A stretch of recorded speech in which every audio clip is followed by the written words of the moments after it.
तो दोस्तों बारमर की डीएम टीना दाबी दोबारा न्यूज में आ गई और यहाँ पर भी कोई अच्छी चीज रीजन के लिए नहीं आई है। मतलब क्या, राजस्थान दिवस पर भव्य कार्यक्रम अरेंज किए जा रहे थे और वहां पर भी उनके डिस्ट्रिक्ट में मैराथन जो है वो अरेंज की गई। मैराथन में लोग भागे और भागने के बाद जो उन्हें बिस्किट के पैकेट दिए गए, पार्ले जी बिस्किट के पैकेट दिए गए, वो एक्सपायर्ड थे।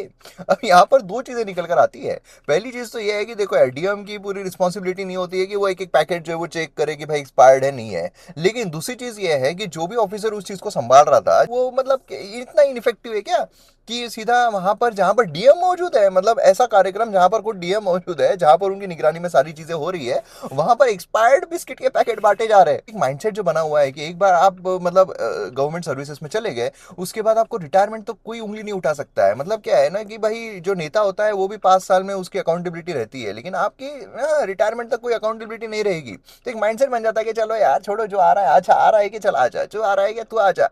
इस तरह की जो चीजें हो रही है ना, ये बहुत बुरी हमारे देश को खोखला कर रही है। मतलब देखिए ना, अब अगर हम पनीर लेने जाते हैं वो अशुद्ध मिलता है, दूध लेने जा रहे हैं वो अशुद्ध मिलता है, पार्ले जी की बिस्किट जहां पर डीएम खुद मौजूद है उनकी निगरानी में हो रहा है, वहां पर एक्सपायर्ड पार्ले जी की बिस्किट जो है बांटे जा रहे हैं। बड़े बड़े ब्रांड्स है वहां पर एक्सपायर्ड स्वीट जो है वो देखने को मिल रहे हैं, वो सीज किए जा रहे हैं। तो हमारे देश में जो भी ऑफिसर्स है वो कर क्या रहे हैं? मतलब जो खुरपेच अकाउंट है ट्विटर पर, उनके द्वारा जो भी टीना दाबी के अगेंस्ट में जो भी उन्होंने तथ्य रखे हैं, उसके बारे में टीना दाबी की तरफ से कोई भी जो स्पष्टीकरण है वो भी नहीं लाया गया है। सर्विस की आप प्रिपरेशन करते हो, एथिक्स में पढ़ाया जाता है कि जो एडमिनिस्ट्रेटर है उसका पब्लिक के साथ रिलेशन बहुत अच्छा रहना चाहिए, वो पब्लिक के साथ ट्रस्ट जो है वो अच्छा रहना चाहिए, और वो मतलब मोस्टली जो है आईएएस आईपीएस इनकी ये जो सर्विसेज है इनके रिलेशन जो है पब्लिक के साथ वो ज्यादा इंटरेक्शन होता है।